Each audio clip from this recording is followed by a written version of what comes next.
Alright, everyone. Now moving ahead to the next two theories of our sociological perspectives. अब जिस तरह कि आपको पता है, we did classical school of thought, positive school of thought, biological done, psychological done, and we are right now on the sociological perspective. अब sociological perspectives में we have a total of 5 theories. In theories में जो social disorganisation theory है वो हम लोगों ने complete कर लिया है.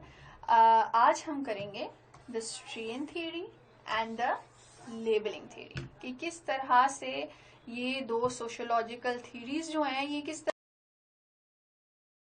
तरह से क्राइम कॉज करती हैं सोसाइटी. ठीक है, so let's begin with the strain theory. It follows the work of amyl Durkheim advanced by Merton and Cohen. Basically जो स्ट्रेन थ्योरी पे काम है वो इन्होंने किया. इन्होंने हल्का सा आइडिया इधर से लिया, इनकी थ्योरी से लिया, और इन्होंने आगे उस पर काम करके पूरी स्ट्रेन थ्योरी बनाई है. अब before going into the details, I want to ask a few things. How many of you feel कि आपके पेरेंट्स या आपकी सोसाइटी ने आप पे बहुत ज्यादा प्रेशर डाला हुआ है? ठीक है, when a child grows up, when a child is born, उसको उस पर शुरू से प्रेशर होता है कि तुमने डॉक्टर बनना है, तुमने पैसा कमाना है, देखो हम तुम्हारे लिए इतनी मेहनत कर रहे हैं, हम तुम्हें स्कूल भेज रहे हैं, तुमने पैसा कमाना है, तुमने कुछ ऐसा नहीं करना जो हमारे अगेंस्ट जाए. ठीक है, तुमने सोसाइटी में हमारी इज्जत बनानी है. Lot of people going for the civil service exams, competitive exams, उसके पीछे भी यही लॉजिक होती है, to get that place in society. तो व्हाट इज इट? जरूरी नहीं कि आप में से कोई, बहुत से ऐसे हैं जो फिर इस एग्जाम की तरफ आ रहे हैं. You're taking the proper means of it, you're taking the institutionalised means, जो एक प्रॉपर तरीका आपके लिए सोसाइटी ने बनाया हुआ है वो चीजें अचीव करने के लिए, आप वही ले रहे हैं. लेकिन जरूरी नहीं कि इस प्रेशर की वजह से, इस स्ट्रेन की वजह से, जरूरी नहीं कि हर कोई जिसपे ये स्ट्रेन है वो उसी प्रॉपर मेथड पे जाए. ठीक है, तो आज जो स्ट्रेन थ्योरी है इट फोकसेस ऑन दिस. ये आपको बता रहा है कि किस तरह सोसाइटी के प्रेशर से, सोसाइटी के स्ट्रेन से इंसान जो है वो क्रिमिनल एक्टिविटी की तरफ जा सकता है. ठीक है, सो व्हाट डज इट से? Motivation of crime is derived from pressure of society. Crime अगर कोई कर रहा है तो वो सोसाइटी के प्रेशर की वजह से कर रहा है, स्ट्रेन की वजह से कर रहा है. Society lays emphasis on monetary gains. Abhi I can relate to this, you can relate to this, everyone can relate to this कि no matter we like it or not, हमारे यहाँ पैसे की बहुत ज़्यादा इम्पोर्टेंस है, और सिर्फ हमारे यहाँ नहीं, एवरीवेयर. नॉर्मली जिसके पास पैसा है या जिसके पास पावर है, लेकिन स्पेशली पैसा, उस इंसान की सोसाइटी में और ही इज्जत होती है और उस इंसान को ही सक्सेसफुल समझा जाता है. ठीक है, weak emphasis on legitimate norms to achieve this. This is very important. हम में से सब ने बचपन से ये सुनते आ रहे हैं कि भाई पैसा कमाना है, पैसा तो लाजमी कमाना है आपने. ठीक है, इधर से कमाओ, जॉब करो, बिजनेस करो, बस पैसा आना चाहिए. ठीक है, होता क्या है, चलो डायरेक्टली नहीं भी कहा गया, सोसाइटी में आपके इर्द गिर्द हमारा वो वाला रिश्तेदार है, बहुत अमीर है, उसके बेटे को इतनी अच्छी जॉब मिली है, बहुत पैसा, उन्होंने ये गाड़ी लिया, उन्होंने ऐसा घर लिया, उन्होंने इस इलाके में घर लिया, ये सब कुछ हम सुनते आ रहे हैं शुरू से. ठीक है, ये तो सुन लिया कि पैसा इंपॉर्टेंट है. How often do we hear growing up, हम अपने पेरेंट्स छोड़े, हम अपनी सोसाइटी से ये कितना सुनते हैं कि हाँ पैसा कमाना है लेकिन इस तरह कमाना है, पैसा कमाना है लेकिन इतना पागल नहीं होना पैसे के पीछे कि तुम हर तरफ से कमाओ, कोशिश करो कि इस तरह से इन लिमिट्स में रह के पैसा कमाओ. That is what it means here कि बेशक मॉनेटरी गेन्स पे तो सबने बहुत एम्फेसिस दिया, लेकिन लेजिटिमेट नॉर्म्स, सही तरीके पे किसी ने एम्फेसिस नहीं किया कि आपने लेना पैसा कमाना किस तरह. ठीक है, deviance arises due to the conflict between an individual's goals and the legitimate ways of achieving these. According to the strain theory, crime तब होता है जब एक मसला खड़ा हो जाता है. एक तरफ आपको पैसा कमाना है जो कि आपके गोल्स हैं, चलो पैसा कमाना ना से और भी बहुत गोल्स होते हैं, एक तरफ आपके वो गोल्स हैं और दूसरी तरफ तरीके हैं. जब इनमें how to get that goal, जब इनमें एक कॉन्फ्लिक्ट आ जाता है और आप इन चीजों को दोनों को साथ साथ लेके नहीं चल सकते, तो इस थ्योरी के मुताबिक ऐसी सिचुएशन में क्राइम के चांसेस ज्यादा हो जाते हैं. Individuals can adapt to this situation in different veg.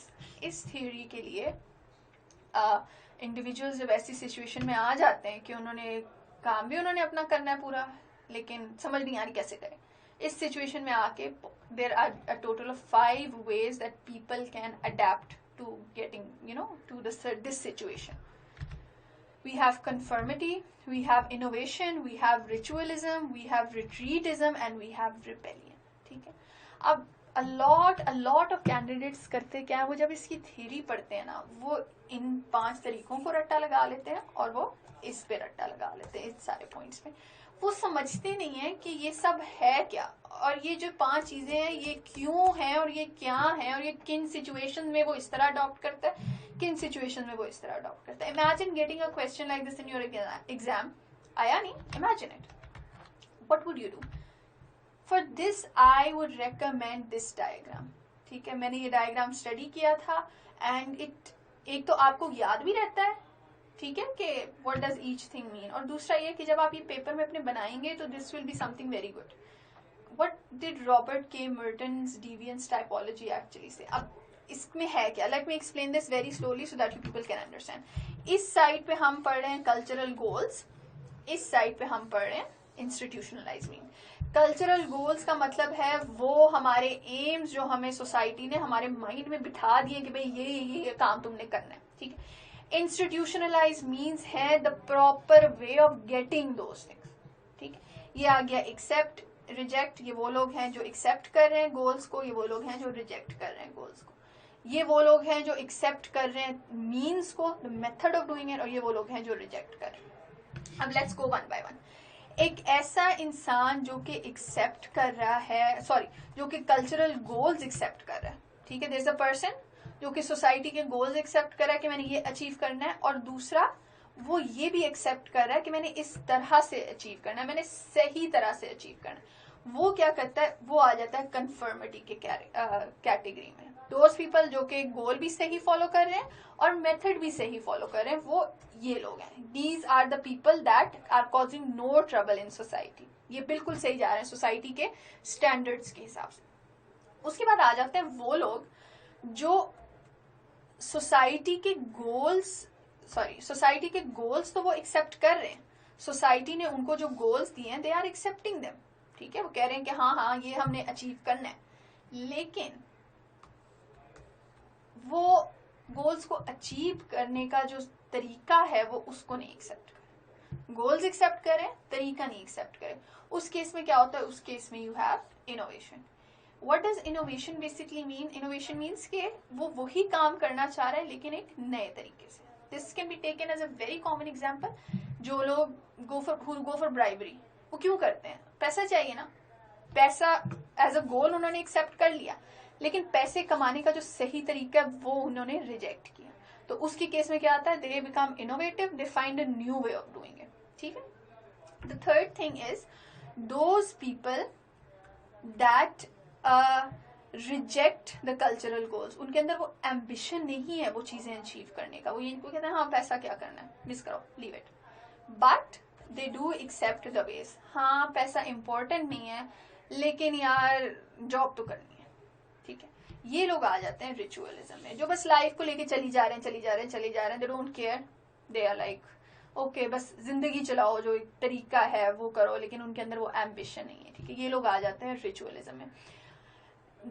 ये इतने कोई you can say they not proper criminals तो ये है नहीं ना. The last is these people they reject the cultural goals. जो आपकी सोसाइटी ने गोल्स बताएंगे उनको रिजेक्ट करें, and they also reject the ways of getting them. मतलब ये वो लोग हैं जो कि कह रहे हैं कि ना हमें पैसा चाहिए, ना हम इन चीजों को मानते हैं, ना हम सही तरीकों को मानते हैं. दे गो इनटू रिट्रीटिज्म. ये वो लोग हैं जो अपने आप को ना दुनिया से दूर रखते हैं. They basically retreat. ठीक है. ये वो लोग हैं जो कि सोसाइटी के नॉर्मल उसमें एडजस्ट ही नहीं हो पाते, वो सोसाइटी को सिग्निफिकेंस ही नहीं देते. ये वो लोग हैं. ठीक है. After that we have this category, new means and new goals. ये वो लोग हैं जो कहते हैं कि ना तो मैंने सोसाइटी के गोल्स को फॉलो करना है, ना फिर मैंने सोसाइटी के तरीकों को फॉलो करना है. वो अपने ही गोल्स बनाते हैं, वो अपने ही तरीके बनाते हैं। ये आ जाता है रिबेलियन में। वो लोग जो सोसाइटी के अगेंस्ट बहुत रिबेलियस है। बेसिकली अगर देखा जाए तो इनके क्रिमिनल एक्टिविटी के बहुत ज्यादा चांसेस हैं और इनके क्रिमिनल, ये वो लोग हैं जो बेसिकली फाइनेंशियल फ्रॉड करते हैं, छोटे मोटे क्रिमिनल एक्टिविटी करते हैं। ये वो लोग हैं जो बहुत हाई टाइप के क्रिम, ये their new goals can be collecting dead bodies. उन्होंने अपना एक गोल बना लिया। Their new means of doing it is going around and murdering people. ठीक, तो ये जो रिबेलियन वाली कैटेगरी आती है, these are the most severe criminals. ठीक, अब बेसिकली इससे I hope you people understand कि स्ट्रेन थ्योरी है क्या और ये हमें कहती क्या है। ये हमें यही बात बता रही है कि सोसाइटी के गोल्स और उनको अकॉम्प्लिश करने के तरीके, इन पे जब डिफरेंट डिफरेंट सिचुएशंस आती है, हम इनके हिसाब से जिस तरह अपने आप को एडजस्ट करते हैं, तो उसके रिजल्ट में हम डिफरेंट सिचुएशंस में फंस जाते हैं। ठीक है, और उनमें फिर क्रिमिनल एक्टिविटी के ज्यादा चांसेस हैं। तो सोसाइटी के प्रेशर की वजह से, and which can be related to a lot of people. ठीक है, we all can relate to this, कि सोसाइटी का प्रेशर जो है वो इंसान को क्रिमिनल एक्टिविटी की तरफ पुश करता है। I hope you all understood the strain theory. Now we're moving on to the next one. Have a look at this person. What is the first thing you think that comes to your mind when you see this person? क्या आता है mind में? He's smoking, he's wearing bands, he has lots and lots of tattoos. If he had this big pointy सी दाढ़ी तो और भी डर लगता है इसको देख के। बड़ी बड़ी इसने मसल्स बनाए हुए होते, गंजा होता तो और भी डर लगता है उसको देख के। ठीक है, तो why is it so?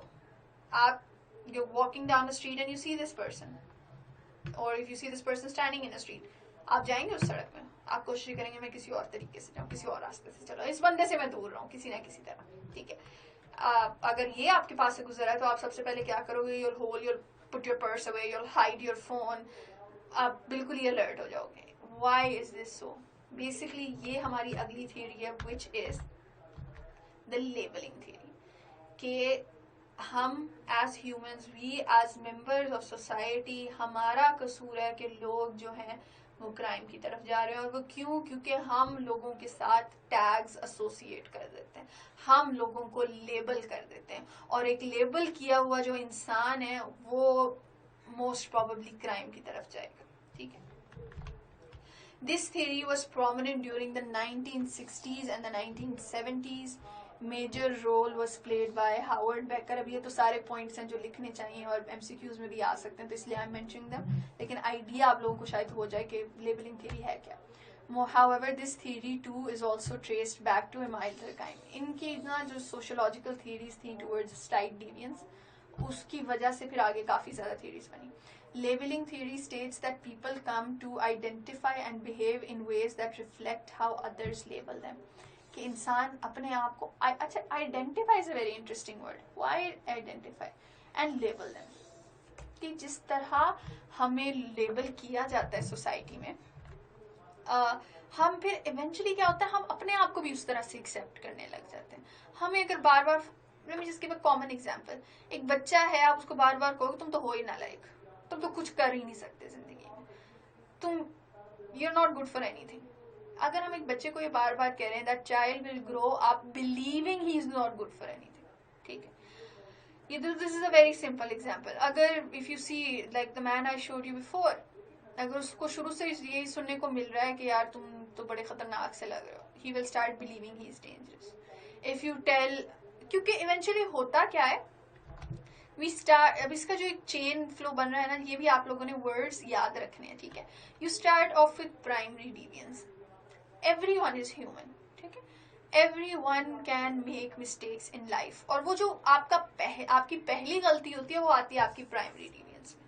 ठीक है, primary deviance is not a big deal, anyone can do that. Primary deviance basically leads to labelling. होता क्या है कि आपके साथ वो टैग एसोसिएट हो जाते हैं।